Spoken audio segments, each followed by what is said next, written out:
Assalamu alaikum and welcome back to my channel.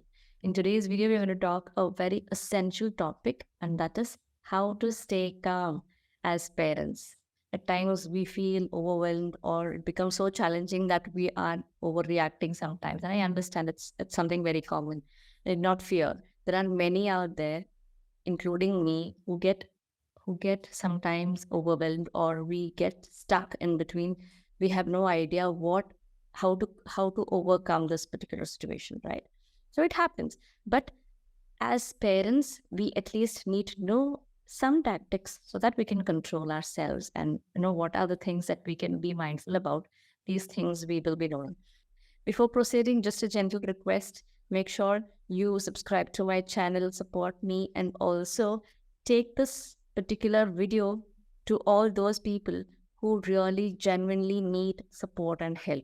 Those are not able to control themselves, their emotions, and they feel very awkward at times in front of their children, or sometimes children create that particular situation where parents feel overwhelmed. So at times, how at that particular point of time, how can we overcome that situation? How can we stay calm? These things I'm going to talk, and stay tuned till the end of the video, because we will be talking about very useful techniques here as parents that we need to implement and incorporate in our lives. The very first thing I want to talk is about what neuro-linguistic programming is all about. So it's just the set of powerful tools, I would say, which helps you to communicate directly to your mind through the language. So one particular language which the mind knows, we need to communicate that so that we become aware of our own self, and we can have long lasting changes. So this is how usually what happens is the motivational talks, or you have any kind of motivational speaker coming and telling you or counseling you. What happens is this is just extrinsic. I mean, it remains for a very short span, and then you come back to that same old pattern or that behavioral pattern that we see.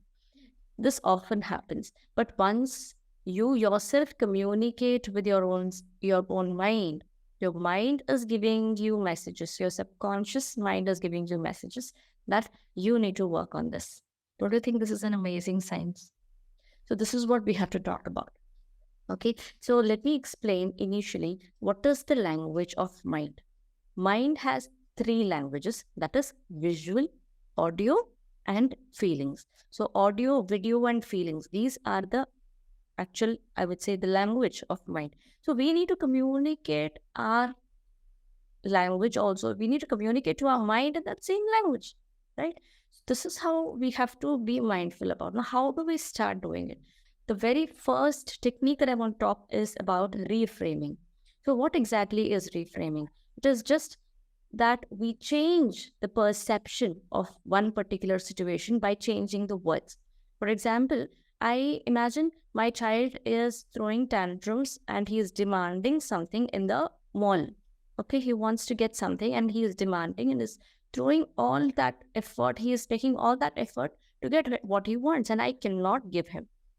So what happens is we create a mess there. I understand it has been maybe in one way or the other, you also might have come across the same situation. Now, how do we deal about this? The moment the child is throwing tantrums, our mind is getting the message, or we communicate to our mind that people are watching. We feel awkward, in front of everybody. You're doing this, they may judge me, what kind of a parent I am, and so on. This is what usually we have that feeling, right? But if you have a chance to change that particular frame and think it in another way, like you can perceive it in another way, start reframing that particular sentence or that message to something like this. Now, this is a time that I have to be patient. I have to make sure that my child is watching me and he will learn something out of this. So what is the message that I'm learning out of my child's behavior? I should do something that can stop him from doing this without damaging his self-esteem and his self-confidence. So in what ways I can do that? If you start communicating to your mind in that way, you start feeling about it, and you start communicating in that same way. What happens is the mind gets a message and it starts thinking of any creative idea. And then you come up with an idea which will be actually conducive for that particular situation. Now, this is how you have to start reframing. And reframing actually, it helps us a lot in most of the cases. Most of the cases, it helps us to perceive things in the child's perspective. More often, you know, this cannot be done without the, external support. But if you start practicing it, you know, constantly, when you start reframing your words, you can see those changes within yourself and your behavior. The second incredibly helpful technique, which I'm going to talk, is about anchoring, or it's just the linking between, the emotion and the gesture, any kind of a gesture you want to talk about. I'm just explaining it to you. For example, now imagine that you have had a situation where you were very calm as a parent and you were very composed. So there must be at least one or two situations where you felt that, okay, I have dealt with the situation very calmly. I myself could not believe what I have done. So if that particular situation, just go to that times where you were calm and composed and you were feeling, very relaxed. And at that point of time, just think about that time and then slowly create one gesture, or it is like accessing that positive emotions whenever you want. Imagine what would happen to you if you can access that emotion. You get that emotion, that feeling of calmness and feeling of that relaxation all the time. Whenever you feel frustrated, you get into that mood. Just imagine how will it happen. So this can happen when you just create a link.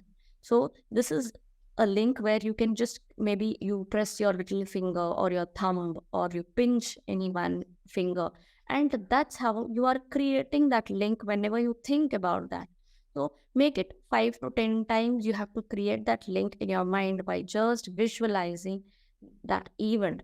Just think about that event. Just close your eyes, think about that event, go to that times where you felt very calm, and then see what you can see there, what people were telling about you, what you can see, the very colorful picture. See each and every detail about that event, what kind of dress you were wearing and how glowing your face was, and you were smiling, what kind of body language you had. See everything, and what people were thinking about, what people were talking about you, the compliments that you were getting, all that things. You try to hear everything, and then you feel those changes within yourself. And meanwhile, when you are in that state or that emotional peak, there you have to give a message to the mind by just giving a gesture. Now, what happens is you create that link which becomes very strong. And whenever you feel frustrated, you just have to give that same message to the mind by pressing your little finger on that same gesture that you had the link. Now, whenever you feel frustrated, you just have to press this particular little finger, and you get back to that same mood or that same state of emotion that you felt relaxed. This is the second method. The third technique, which is fantastic, or it's all about the mindful breathing technique. Here, what happens is, more often when we are stressed, so often what we end up having wrong decisions taken at that time, right? We are either spanking at them or yelling at them. We are belittling them. We are trying to have nicknames, or we're trying to call out names in such a way that it harms, or it turns out to be detrimental sometimes. When that is a situation, it happens all because the prefrontal brain, which is actually the decision taker, will shut down. Now, this mind needs, or this brain, this part of the brain, it needs extra oxygen. So whenever you feel frustrated, you feel overwhelmed, you feel tired, or you feel like shouting at others now, just stay calm, close your eyes, and mindfully you start breathing and increase the supply of oxygen to this part of the brain. You will have calmness. You feel at ease and you feel you are less in pressure. So once you feel that, you will be able to take the decisions rightly, and you will not have that spontaneous outburst of emotions.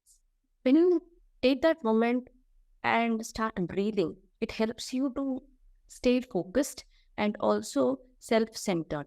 You will understand during your stressful situation, that I can stay calm when I start breathing. So when you continuously start doing this, imagine the child is not able to complete his homework and you feel overwhelmed there and you feel you're so frustrated.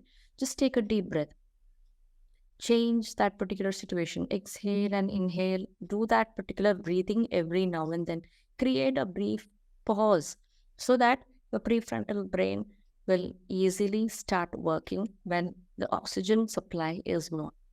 So this is what it happens. It helps us to clear our mind.